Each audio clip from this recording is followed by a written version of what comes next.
Saudara sekalian, tema yang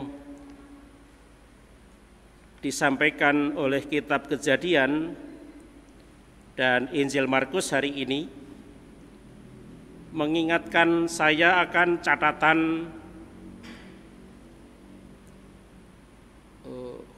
koran. Yang pertama di tahun 2016 bulan Februari dilaporkan oleh koran ini bahwa di wilayah Semarang ada janda baru 291 bulan, dan itu meliputi 4 kecamatan.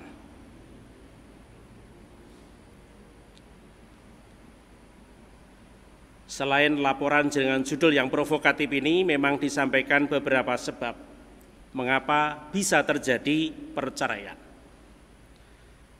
Ini bukan hal yang baru sama sekali, karena ada catatan yang kedua, ini di wilayah lain, dan tahun yang dilaporkan adalah tahun 2006. Kita ingat di sekitar tahun itu, HP kendati masih hitam putih, tetapi harga sudah turun drastis sehingga setiap orang itu bisa pegang HP. Dan semua kita masih ingat menikmati SMS. Maka muncullah lagu dangdut yang amat kita sukai, amat terkenal, trending topik, trending song pada waktu itu.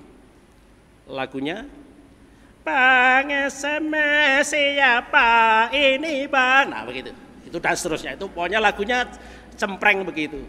Dan itu semua orang senang. Nah, saudara-saudara, itu realita di tengah masyarakat. Lagu itu menunjukkan sedikit tentang bagaimana kehadiran medsos dalam konteks yang amat sederhana pada masa itu ke dalam hidup rumah tangga. Hari ini kita diberi bahan refleksi yang disebutkan oleh Markus pada bab 10 ayat 9, itu diulang atau ditegaskan juga oleh Matius pada bab 19 ayat 6. Di situ kita baca, apa yang telah dipersatukan Allah tidak boleh diceraikan manusia. Dan mengenai perceraian ditanyakan oleh orang-orang Farisi. Dan Yesus memberikan jawaban yang telak. Yesus menyebutkan, karena ketegaran hatimulah, maka Musa menuliskan perintah ini untuk kamu. Dari sudut pandang Yesus, perceraian itu terjadi pertama-tama karena ketegaran hati. Apa itu ketegaran hati? Kalau nenek-nenek kita dulu mungkin menyebutnya dengan istilah Belanda, kopek, keras kepala. Orang yang kopek yang mau menang sendiri. Satu hal, mau menang sendiri, dan kedua, merasa benar sendiri. Di balik perilaku kopek seperti itu, sesungguhnya ada sesuatu yang tersembunyi. Dan itu, satu, orang bisa menjadi bersikap merasa selalu benar, karena sesungguhnya di dalam hati kecilnya dia sepertinya merasa terancam. Dan karena dia merasa terancam, maka juga punya perilaku kecondongan untuk mengancam orang lain juga. Itu satu tanda. Tanda kedua, orang seperti ini selalu gelisah, tidak damai hatinya, dan dia dikuasai oleh nafsunya, oleh emosinya. Maka kalau orang-orang seperti ini hidup di dalam perkawinan, sudah dapat dibayangkan bahwa dia jauh dari kehendak atau dari kemauan untuk mendengarkan, apalagi untuk mengampuni. Kita tinggal lihat sendiri, tengok kembali segala bentuk pertengkaran, bahkan mungkin juga perselisihan antar kita. Dan kalau sifat-sifat atau perasaan-perasaan yang tadi saya sebutkan itu hinggap dalam hidup rumah tangga, sudah dapat dibayangkan suasana keluarga itu akan menjadi seperti apa.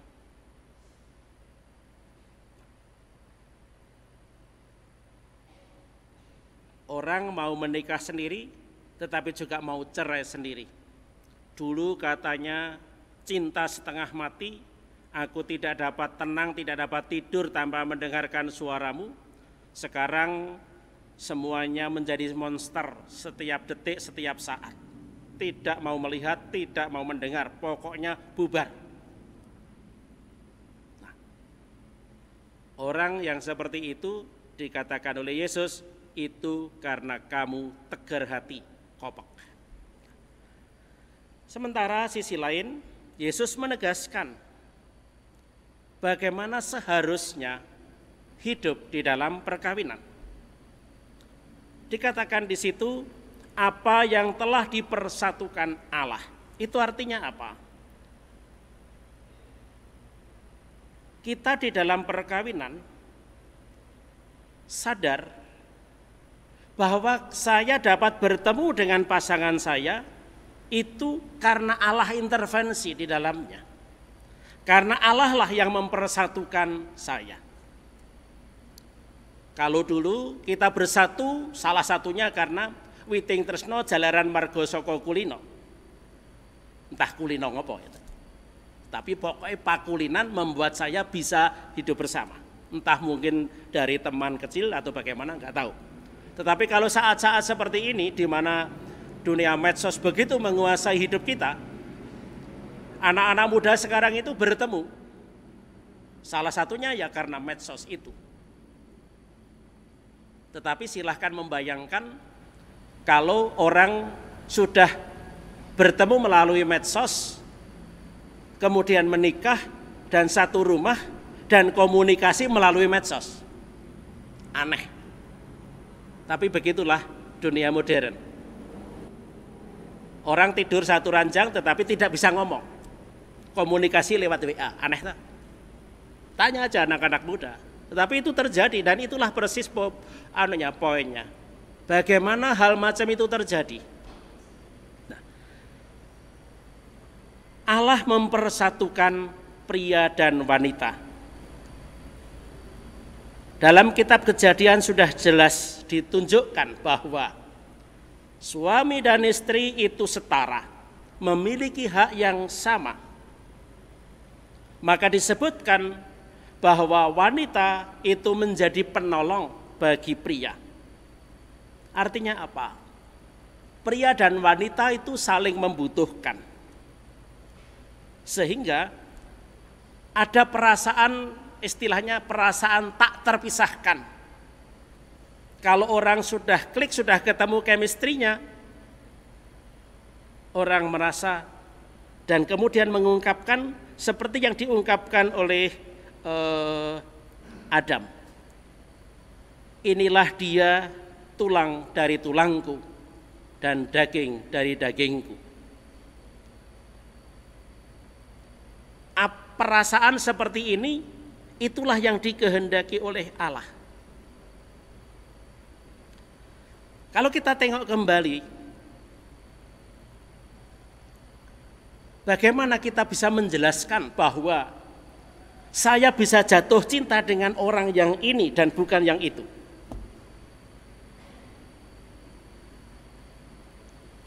Susah untuk dijelaskan. Banyak manten, banyak pasangan pada waktu ditanya, mengapa kamu memilih orang seperti itu? Susah. Sepertinya tidak punya alasan. Nah, jadi yang membuat kita bisa jatuh cinta, apakah diri saya, apakah dia? Tidak. Dalam pandangan iman kita, yang membuat saya jatuh cinta adalah Allah. Kenapa? Saya tidak jatuh cinta kepada sembarang orang yang saya temui. Saya jatuh cinta kepada orang yang tertentu. Entah bagaimana kita tidak bisa menjelaskan. Tetapi begitulah. Allah membuat hati dan seluruh perasaan saya bisa mencintai orang ini. Bisa jatuh cinta dengan orang ini. Dan saya bukan hanya jatuh cinta, tetapi setelah mendoakan, setelah merenungkan, kemudian saya berani mengambil komitmen. Maka berani maju di hadapan altar Allah untuk mengucapkan janji. Aku mau mencintai engkau dengan seluruh keadaanku. Aku mau menerima engkau di dalam kelemahan, di dalam segala kebahagiaan. Itu semua Allah. Disebutkan di sini Allah yang mempersatukan. Jadi Tuhan yang sama. Kalau Tuhan telah membuat saya jatuh cinta, Tuhan yang memampukan saya untuk mengambil keputusan untuk mencintai dan setia, teorinya Allah yang sama juga akan menjagai cinta suami istri itu hingga lestari. Itu sebabnya mengapa Gereja Katolik sampai saat ini tetap berpegang pada prinsip itu. Perkawinan Katolik adalah satu dan tak terceraikan.